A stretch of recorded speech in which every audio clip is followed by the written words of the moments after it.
Somewhere on a frozen two-lane highway in northern Canada, in the middle of the night, a truck driver strikes a match. His hands are shaking not from fear, from cold. The flame catches, steadies, and he lowers it carefully onto the wick of a small white candle standing inside an empty metal coffee can on his dashboard shelf. A tiny orange glow fills the dark sleeper cab. Outside the window, minus 40 degrees, a dead straight road, and no headlights in either direction for 200 kilometers. 3 hours ago, this man was in command of a 30-ton machine with 600 horsepower, a 400-liter fuel supply, and a heating system built to laugh at winter. Then, without warning, the engine died. And when a diesel engine dies at minus 40, every heater on the truck dies with it. The 600 horsepower is gone. The 400 liters of fuel might as well be water. All that engineering, all that steel, all that power, useless. And so his life now depends on the smallest, cheapest object in the entire vehicle. A candle. Less than $1. Lighter than his phone. That sounds impossible. It sounds like a survival myth. But it's real. It's physics. And police forces across Canada and the northern United States have been telling winter drivers to carry one for decades. Tonight, we're going to show you exactly why a single flame the size of your thumbnail can hold back minus 40 and walk you through the first night of a breakdown at the coldest edge of the trucking world, hour by hour, decision by decision. Because out here, the truck doesn't decide who survives. The first hour does. Here's what most people don't understand about a breakdown in extreme cold. The emergency doesn't start when the engine stops. It starts quietly, about 10 minutes later when the cab begins to change.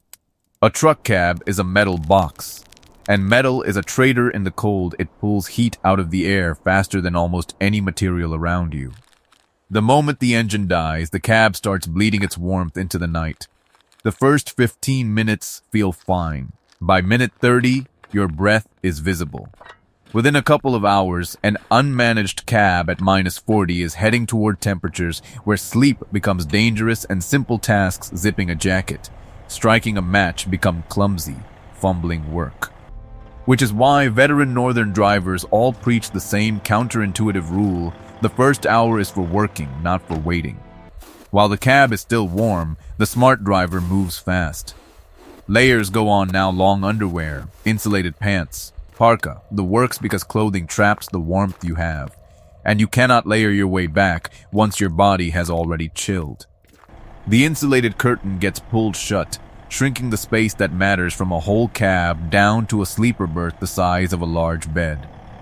Window covers go up on the glass, because glass leaks heat many times faster than an insulated wall. Boots, mitts, and hat get staged within arm's reach of the bunk. And one call goes out before anything else: position, situation, condition on the CB.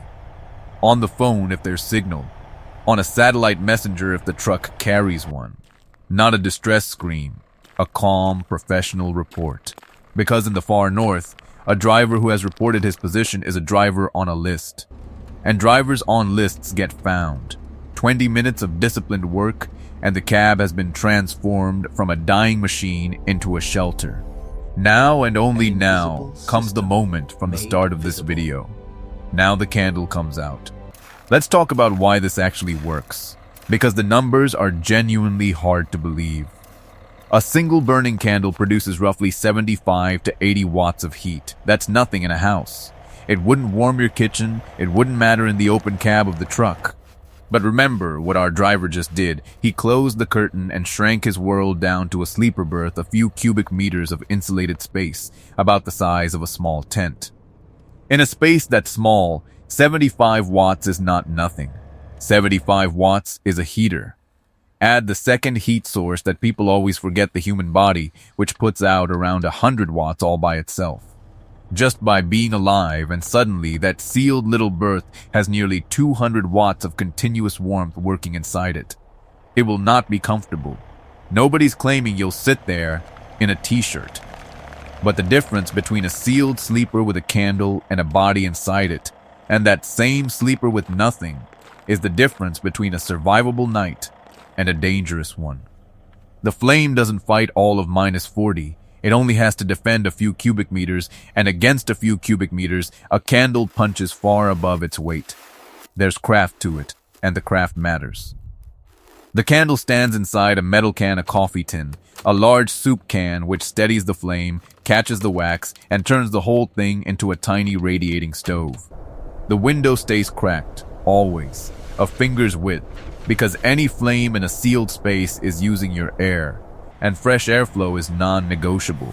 And the flame is a tool for the waking hours. You burn it while you're up and monitoring it, and you rely on your sleeping bag and layers when you sleep, because no open flame is ever left in charge of an unconscious person. This is why, for generations, the standard northern winter kit the one police handout checklist for has never been high-tech.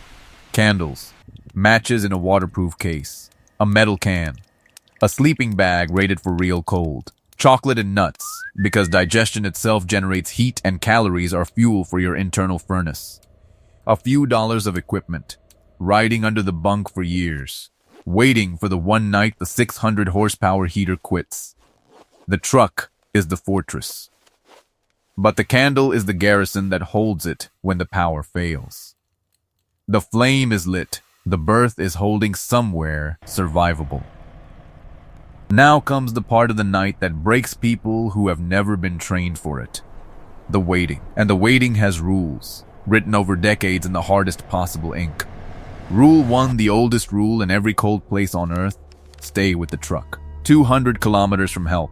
In the dark, at -40, the truck is visible. The truck has shelter, and the truck is exactly where you reported your position. A walking human in that landscape is a shadow with a 2-hour battery.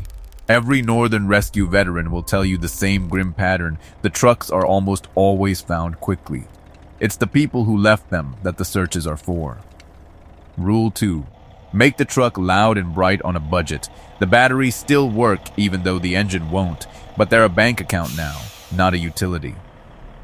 Hazard flashers eat that account fast. So drivers ration, reflective triangles deployed far up the road in both directions, marker lights used in bursts when the CB crackles with a possible passerby, the cab dark in between. Light when it counts, silence when it doesn't. Rule 3. Manage the body like it's cargo. Eat something every few hours, even without appetite. The internal furnace needs fuel. Wiggle toes, clench fists, move inside the bag on a schedule because circulation is heat delivery. Melt nothing, waste nothing, and watch your own hands for the clumsiness that means the cold is winning and it's time to add a layer or eat again. Out here, you are the load, and the load gets checked hourly. And Rule 4, the one that surprises everyone: protect your mind. Drivers who've lived this night say the cold is only half the enemy.